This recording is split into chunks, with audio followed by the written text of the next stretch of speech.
नमस्कार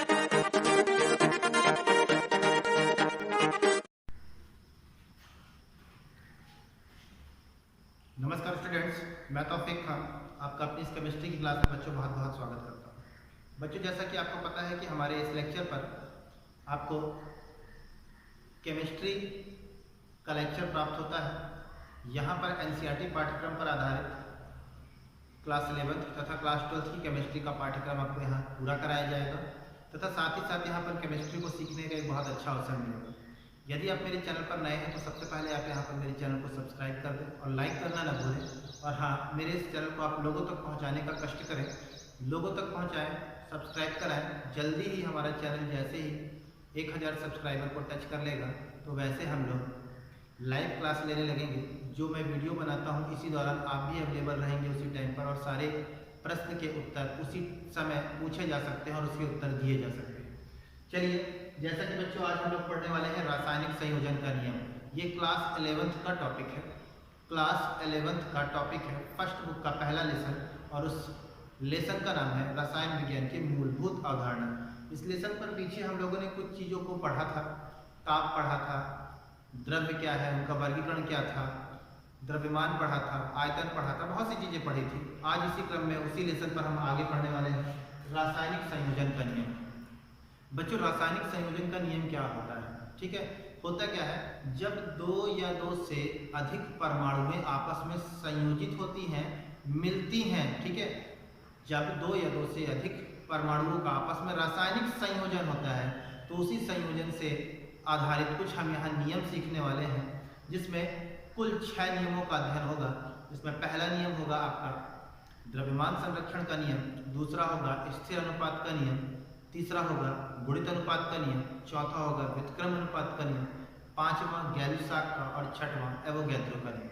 तो देखें, इसी सारे नियमों को एक एक करके पढ़ते हैं। तो मैं पहला नियम पढ़ाता हूं आपको। पहला है द्रव्यमान संरक्षण का नियम। द्रव्यमान संरक्षण का नियम। बच्चों, ये जो नियम है ये सन 1789 में आया था। सुने, ये नियम सन 1789 में आया था।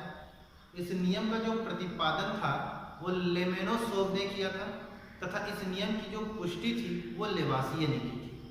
क्या है ये नियम? द्रव्यमान संरक्षण, बहुत ही आसानी से आप इसको समझ सकते हैं। संरक्षण का मतलब होता है बचा कर रखना। किसको बचा कर रखना? द्रव्यमान को बचा कर रखना। किसके द्रव्यमान को? पदार्थ के द्रव्यमान को। इसका मतलब अगर पदार्थ नष्ट नहीं होगा तो उसका द्रव्यमान नष्ट नहीं होगा। मैं आपको समझाता हूँ सीधी सी बात में एक एग्जाम्पल देकर। एक है कार्बन, इसका रिएक्शन करते हैं ऑक्सीजन के साथ, ये बदल जाता है कार्बन डाइऑक्साइड। यहाँ पर कार्बन का भाग 12 ग्राम है और ऑक्सीजन का 32 ग्राम। आप देख रहे हैं ये अभिकारक है, यहाँ 32 ग्राम एक, 12 ग्राम एक। अभिकारकों की तरफ दो हमारे पास अभिकारक ने भाग लिया। इन दोनों का वजन यदि देखा जाए तो 44 ग्राम था अभिकारकों की तरफ, लेकिन जब ये रासायनिक अभिक्रिया की तो उत्पाद में बदल गया। यहाँ पर भी इसका 44 ग्राम ही है बच्चों, यहाँ पर भी इसका 44 ग्राम ही है। तो आप देख रहे हैं यहाँ पे भी 44 ग्राम, जब उत्पाद बनता है तब भी 44 ग्राम, और जब वो अभिकारक के रूप में थे तब भी 44 ग्राम नहीं थे। तो आप क्या देख रहे हैं, यहाँ पर किसी भी तरह की कुछ भी हानि नहीं हो रही है द्रव्यमान की। जितना अभिकारक में था उतना ही उत्पाद की तरफ हो रहा है। तो द्रव्यमान संरक्षण का नियम क्या कहता है बच्चों? नियम कहता है कि पदार्थ को ना तो उत्पन्न किया जा सकता है और ना ही बनाया जा सकता है।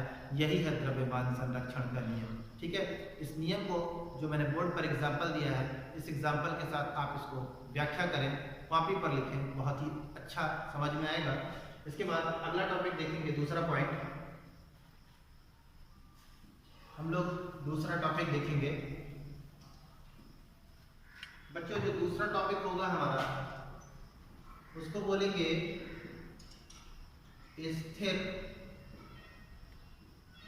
अनुपात का नियम। स्थिर अनुपात का नियम।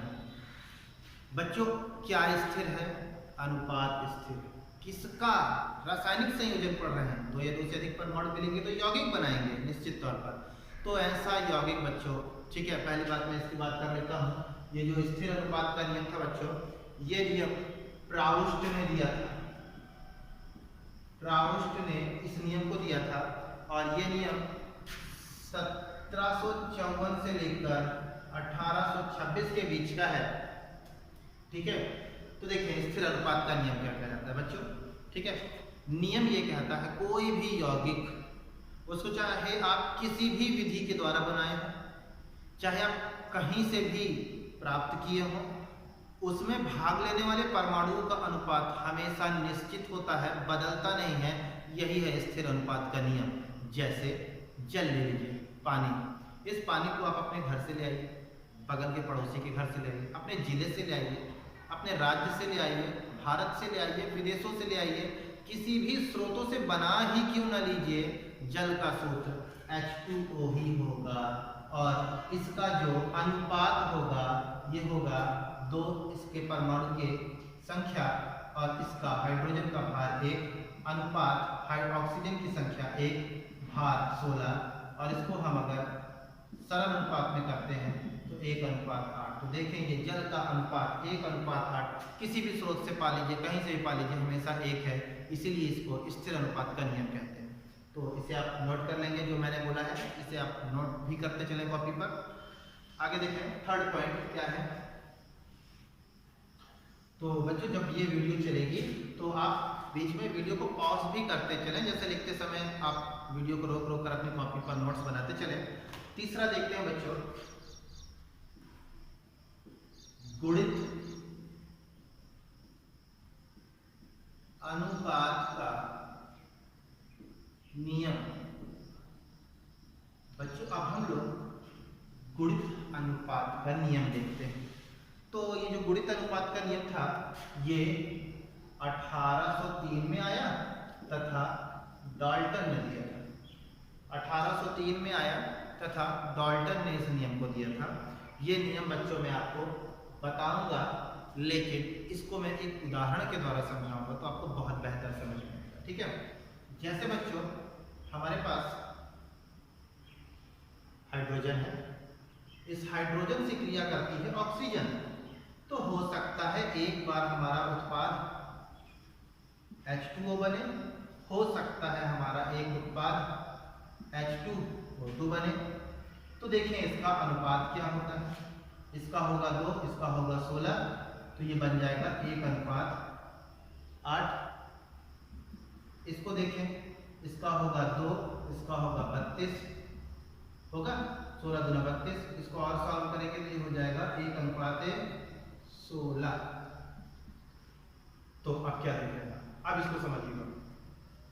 जब विभिन्न द्रव्यमान वाले परमाणु, विभिन्न द्रव्यमान है, एक के लिए 8 है और एक का 16, जब विभिन्न द्रव्यमान वाले परमाणु समान द्रव्यमान वाले परमाणु से संयोग करते हैं, बच्चों समान द्रव्यमान 1, समान द्रव्यमान 1, जब 2 विभिन्न द्रव्यमान वाले परमाणु समान द्रव्यमान वाले परमाणु से संयोग करते हैं तो वो एक निश्चित अनुपात में होते हैं, लेकिन वही विभिन्न द्रव्यमान वाले परमाणु, वही विभिन्न द्रव्यमान वाले परमाणु स्वयं भी एक सरल अनुपात में होते हैं। तो अगर मैं इनका सरल अनुपात निकालूं तो देखें 8 इसका है और इसका 16, तो इसको अगर मैं सरल अनुपात में आपको दिखाऊं ये होगा 1:2 सरल अनुपात, ठीक है ना बच्चों। तो आप देखें आपको समझ में आ गया होगा, ठीक है। मतलब सीधी सी बात है, जब कोई समान द्रव्यमान का परमाणु होगा, ठीक है, उसका द्रव्यमान समान होगा तो उसमें क्या होगा, विभिन्न द्रव्यमान वाले परमाणु संयोग करेंगे तो यौगिक बनाएंगे, तो उनमें निश्चित अनुपात तो होगा, लेकिन अगर वही जो यौगिक बना है उस यौगिक पर यदि विभिन्न द्रव्यमान वाले परमाणु यदि खुद ही आपस में उनका अनुपात निकाला जाए विभिन्न द्रव्यमान वाले परमाणु का, तो वो खुद एक सरल अनुपात में होंगे। यही बात कहता है गुणित अनुपात का नियम बच्चों। चलिए इसको आप नोट करेंगे अपनी कॉपी पर, आगे चलते हैं। जो भी बच्चों आपको लेक्चर से रिलेटेड परेशानी हो, जो भी दिक्कत हो, आप कमेंट सेक्शन पर अपने प्रश्न को पोस्ट कर दिया करें, आपका उत्तर भी उसी में मिल जाएगा। और मेरा नंबर भी आपको डिस्क्रिप्शन पर मिल जाता है, अगर आप व्हाट्सएप पर चाहें तो आप अपनी क्यूरीज को पूछ सकते हैं। ठीक है, तो अब हम लोग देखेंगे बच्चों चौथा नियम, जिसको बोलते हैं व्युत्क्रम अनुपात का नियम। ये जबरदस्त बातें होंगी, थोड़ा सा व्युत्क्रम अनुपात का नियम। बच्चों ये जो नियम था इसको रिचर ने दिया था, याद रखेंगे, रिचर नाम के वैज्ञानिक ने दिया। इसको भी मैं आपको एक एग्जांपल के द्वारा समझाता हूं। ठीक है, देखिए एक हमारे पास कार्बन है और एक हाइड्रोजन और एक ऑक्सीजन है। समझिएगा क्या होता है, जब दो विभिन्न द्रव्यमान वाले परमाणु है ना, विभिन्न द्रव्यमान, इसका 12 है, इसका 1 है। जब दो विभिन्न द्रव्यमान वाले परमाणु किसी समान द्रव्यमान वाले से संयोग करते हैं, तो एक बार ये इससे संयोग करेगा तो CO2 बनाएगा, ये इससे संयोग करता है तो H2O बनाता है। तो क्या है इसका अनुपात, देखिए कार्बन का कितना होता है 12 और इसका कितना होता है ऑक्सीजन का 16 गुना 32। इसको आप सॉल्व करेंगे तो होगा ये हो जाएगा 4 और ये हो जाएगा 8, है ना।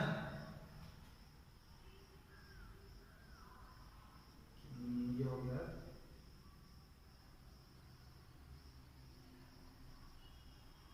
ठीक है। आगे देखिए बच्चों, मैंने देखा जब ये कार्बन इस ऑक्सीजन के साथ संयोग करता है ना,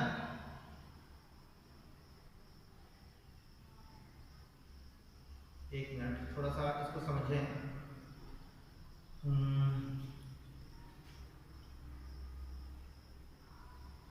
इसको मैं आपको एग्जांपल से शो करना चाह रहा हूँ, वो मैं आपको एग्जांपल के द्वारा बताऊंगा, क्योंकि अगर एग्जांपल से न क्लियर हुआ तो थ्योरी थोड़ा सा जटिल है। मैं इसका एक दूसरा एग्जांपल उठाता हूँ बच्चों, ठीक है, उसको देखें आप पहले। तो व्युत्क्रम अनुपात के लिए सबसे पहली बात मैं आपको बताऊं, इसमें होता क्या है बच्चों, जो दो विभिन्न परमाणु होती है, पहले मेरी बातें समझिएगा, दो विभिन्न परमाणु होंगी अलग अलग द्रव्यमान वाली, वो किसी एक समान द्रव्यमान वाले से संयोग करके यौगिक बनाएंगे। ठीक है, लेकिन जब वही परमाणुएं वापस खुद में विभिन्न द्रव्यमान वाली आपस में खुद क्रिया करके यौगिक बनाती हैं, तो वो खुद उसी अनुपात में मिलती हैं जिस अनुपात में वो किसी तीसरे तत्व से मिली थी। यही बताना होगा मुझे। मैं आपको इसको एग्जांपल के द्वारा देता हूं। जैसे एग्जांपल ले लीजिए आप,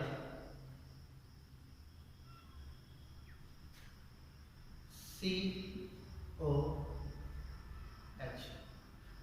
एक बार इसने इसके साथ क्रिया किया तो बन गया बच्चों CO2, एक बार इसने इसके साथ क्रिया किया तो बन गया HCl।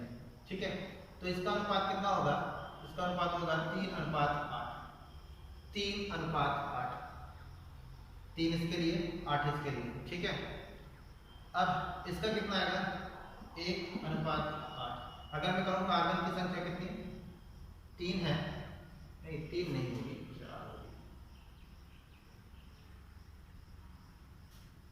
4 होनी चाहिए। एक मिनट थोड़ा सा मैं इसको चेक कर लेता हूँ। कार्बन डाइऑक्साइड CO2, ये है आपका 12 और ये है आपका 32। इसको सॉल्व करते हैं तो 4 3 12, हाँ सही है, ठीक है, 3:8। थोड़ा सा डाउट हो रहा था, डाउट दूर होना जरूरी है बच्चों, है ना। तो अब आगे देखते हैं, ये इसके साथ संयोग करा तो CO2 और ये इसके साथ संयोग किया तो बना क्या H2O। लेकिन जब ये खुद आपस में संयोग करते हैं तो क्या बनाते होंगे CH4, CH4। तो कार्बन का होगा 12, हाइड्रोजन का होगा 4, तो 4 3 4 एकम 4, 4 3 12। ये देखिए बहुत ही अच्छी बात है। ठीक है, इसी को मुझे समझाना था बच्चों, थोड़ा सा उदाहरण बनाने में टाइम लगा। अब इसको मैं आपको एक विस्तार से समझाऊंगा, ठीक है, आप समझ में आएगा। C जब कभी ऑक्सीजन से क्रिया करता है तो हो सकता है बच्चों CO2 बनाए। हमारे पास अब देखिए, इसको समझिएगा, व्युत्क्रम अनुपात के नियम में क्या होता है, जब दो विभिन्न द्रव्यमान के परमाणु समान द्रव्यमान के साथ संयोग करते हैं, तो इसका 12 होता है और इसका 16 होता है ना। तो समान द्रव्यमान के साथ क्या करते हैं, संयोग करते हैं, तो एक यौगिक बनाते हैं। तो इसने इसके साथ क्रिया किया तो यौगिक बनाया, वो यौगिक है कार्बन डाइऑक्साइड। तो इसका एक अनुपात होगा, देखिए कार्बन का भार होता है 12, ऑक्सीजन का होगा 16 गुना 32। इसको सरल करते हैं, ये 3:8 ये वाला भाग आएगा हमारे पास ये, ठीक है। तो यानी कार्बन की संख्या 3 है और ऑक्सीजन का भाग 8। फिर हाइड्रोजन ऑक्सीजन से क्रिया करता है तो जल बनाता है, इसका होगा 1:8। मैंने इसको पीछे बताया था कैसे निकालना है इसी वीडियो में। तो 1:8। तो कहने का मतलब बच्चों क्या है, हाइड्रोजन की संख्या 1 है, ऑक्सीजन का 8 है, कार्बन का 3 है, ऑक्सीजन का 8 है, ऐसे है। तो क्या है, जब विभिन्न द्रव्यमान वाले परमाणु जब किसी तीसरे परमाणु से संयोग करते हैं तो यौगिक बनाते हैं और वो एक निश्चित अनुपात में होते हैं। परंतु वो तत्व जब आपस में खुद संयोग करते हैं, विभिन्न द्रव्यमान के परमाणु जब आपस में खुद संयोग करते हैं तो वो उसी क्रम में या उसी अनुपात में जुड़ते हैं जिससे कि वो किसी तीसरे तत्व से जुड़े थे, ठीक है। तो ये दोनों उसी क्रम में जुड़ेंगे जिससे कि ये तीसरे इससे जुड़े थे, ठीक है ना। तो क्या किस क्रम में जुड़े थे, ये 3 था कार्बन का, हाइड्रोजन का कितना था 1, इस क्रम में ही जुड़ेंगे। तो देखें क्या बनेगा, CH के साथ क्रिया करेगा तो बनाएगा CH4, इसका अनुपात होगा बेटा कार्बन का 12, हाइड्रोजन का हो गया 4, 4 × 12, देखो 3 अनुपात है, तो उसी क्रम में जुड़ेंगे, यही है व्युत्क्रम अनुपात का नियम, ठीक है। एक बार मैं स्पष्ट आपको और कर देता हूँ। व्युत्क्रम अनुपात के नियम में क्या होता है, जब दो विभिन्न द्रव्यमान के परमाणु समान द्रव्यमान के परमाणु से योग करते हैं, क्रिया करते हैं तो यौगिक बनाते हैं। वो यौगिक खुद भी एक अनुपात, एक निश्चित अनुपात में होते हैं, लेकिन जब वो विभिन्न द्रव्यमान स्वयं संयोग करते हैं तो उसी अनुपात में मिलते हैं जिससे कि वो तीसरे किसी तत्व से मिले होते हैं, यही है व्युत्क्रम अनुपात का नियम। अब हम लोग नेक्स्ट देखेंगे बच्चों, हम लोग अब 5वां पॉइंट देखेंगे। वो जो हमारा 5वां पॉइंट होगा उस पॉइंट को बोलेंगे गैलुसाक का नियम, गैलुसाक का नियम।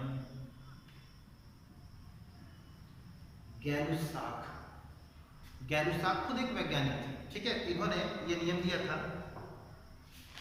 तो देखें गैलुसाक का जो नियम था बच्चों, ये गैसों के लिए था, सन 1808 में आया था।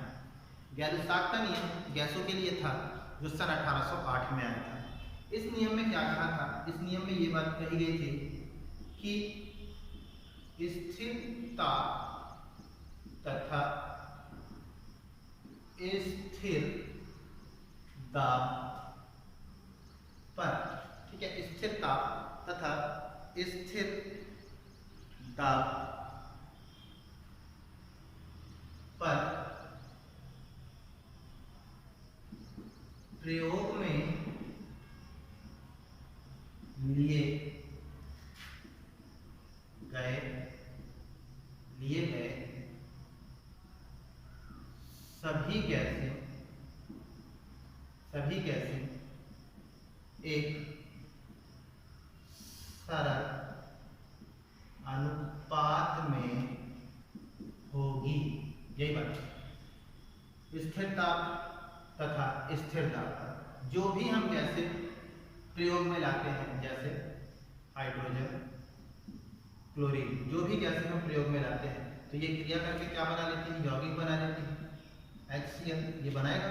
तो ये जो भी जितनी भी गैसें हैं ये सारी गैसों के लिए काम करेगा। तो जितनी भी गैसें हैं ये भी गैस अवस्था में है, ये भी गैस अवस्था में है, ये भी गैस अवस्था में है। तो ये बच्चों जितनी भी गैस अवस्थाएं हैं ये अभिकारक क्यों चाहे उत्पाद की, ये सब आपस में सरल अनुपात में होंगी।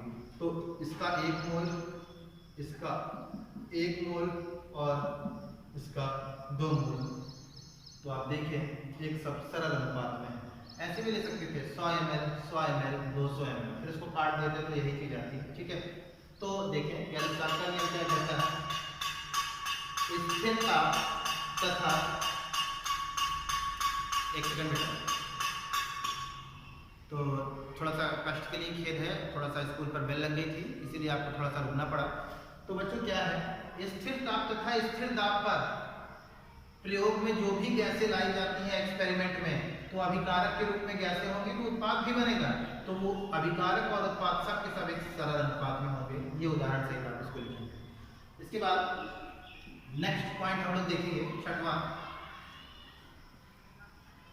छठवां पॉइंट होगा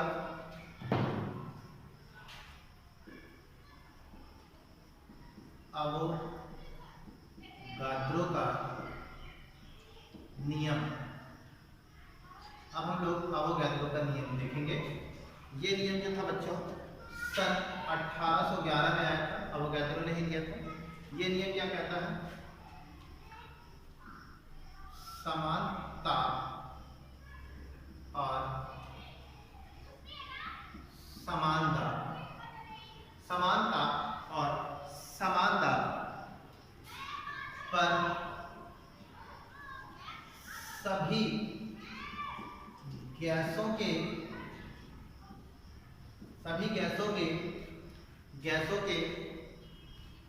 आयतन पर अणुओं की संख्या भी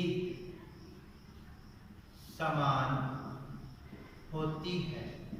यही था अवोगाद्रो का नियम। क्या कहता है बच्चों? समानता, ताप कैसा होना चाहिए?